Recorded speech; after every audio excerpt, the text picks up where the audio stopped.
Olá. 13 de maio, data da abolição da escravidão no Brasil. Eu quero convidar você, neste vídeo, a fazer uma breve reflexão sobre 3 pontos importantes sobre o 13 de maio de 1888, data da assinatura da Lei Áurea pela Princesa Isabel, lá no final do século XIX.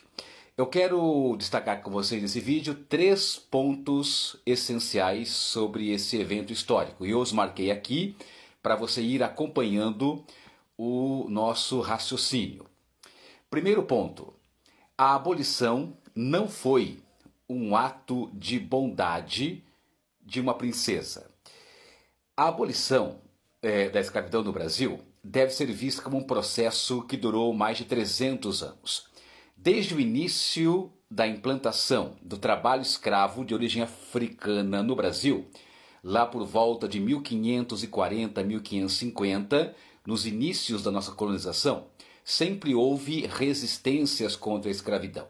Resistências dos próprios negros e negras escravizados, como também resistências de vários segmentos da sociedade brasileira. Esse movimento contra a escravidão ganhou força no século XIX, a partir do ano de 1850, com a aprovação da Lei Eusébio de Queiroz, que abolia o tráfico negreiro para o Brasil, ou seja, extinguia a entrada de novos africanos e africanas para serem escravizados aqui no Brasil. Por isso, a partir de 1850, até a Lei Áurea, em 1888, foram quase 40 anos do chamado movimento abolicionista, que reuniu a resistência e a luta dos escravizados, como também de vários setores da sociedade brasileira, como políticos, artistas, intelectuais, jornalistas, advogados, entre outros nomes importantes, como, por exemplo, nomes que não podem ser historicamente esquecidos, como Luiz Gama, Castro Alves, Joaquim Nabuco, José do Patrocínio, André Rebouças, Maria Firmina e tantos outros e outras que lutaram pelo fim da escravidão. Portanto, esse é um primeiro ponto de reflexão bastante relevante que deve estar presente em nossas análises históricas. A abolição não foi um ato repentino de bondade, de generosidade da princesa Isabel. As lutas contra a escravidão no Brasil duraram mais de 300 anos, desde o século XVI, desde o início da nossa colonização. Segundo aspecto importante, os escravistas não foram indenizados pelo Estado Imperial. Quando foi sancionada a Lei Áurea, lá em maio de 1888, havia no Brasil cerca de 700 mil pessoas escravizadas. Portanto, a maioria dos negros e negras do Brasil já estavam forros, já haviam sido libertos, pelos meios jurídicos da época. Mas os donos de escravos não foram indenizados pelo Estado brasileiro. E aí entra um ponto importante, porque com a Lei Áurea, os donos de escravos que apoiavam a monarquia retiram o apoio à monarquia na imprensa, na sociedade e também na política, o que acelera o crescimento do movimento republicano. Então veja que interessante, a Lei Áurea de 1888 acelerou a crise da monarquia no Brasil. Tanto é que 1 ano e meio depois, em novembro de 1889, foi proclamada a República no Brasil e a monarquia foi extinta.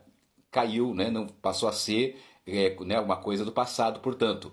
Então, a não indenização dos donos de escravos foi um dos elementos de agravamento da crise monárquica no Brasil. E o terceiro ponto importantíssimo é que os libertos não receberam nenhum tipo de ajuda ou apoio oficial, ajuda do Estado brasileiro. Os negros e negras escravizados que foram libertos a partir da sanção da Lei Áurea foram libertos e foram jogados na miserabilidade e na marginalidade social. os ex-escravizados não receberam nenhum tipo de perspectiva, nenhum reparo social. Não receberam terra, não receberam trabalho, não receberam programas de moradia, nada disso. Programa educacional, também não. Portanto, foram lançados à margem da sociedade, libertos, não é, da escravidão, porém ainda escravizados pela extrema pobreza e pela vulnerabilidade social. Então, nessa breve reflexão que serve como gatilho cognitivo, ampliar as pesquisas e investigações sobre a abolição da escravidão é muito importante, não só hoje na data do 3 de maio, mas permanentemente. E esses 3 pontos eu considero fundamentais para a nossa reflexão. Observe aqui os 3 pontos que nós abordamos. Primeiro, a abolição não foi um mero ato de bondade ou generosidade de uma princesa branca. 2. Os escravistas ou donos de escravos não foram indenizados, acelerando a crise da própria monarquia brasileira. E tópico 3. Os libertos não receberam nenhum tipo de ajuda oficial. Foram simplesmente libertos e jogados à marginalidade. Inclusive, nos anos seguintes à abolição da escravidão, né, já no início da República, foram aprovadas algumas leis contra a vadiagem, que prendiam pessoas negras por estarem perambulando pelas ruas.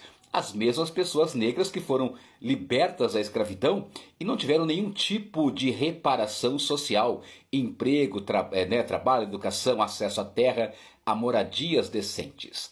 Ok, galera? Então, enfatize esses 3 pontos em seus estudos sobre esse tema tão importante que foi o movimento abolicionista e a abolição da escravidão no Brasil, lá em 13 de maio de 1888, portanto, há 135 anos atrás. Valeu! Abraços pedagógicos.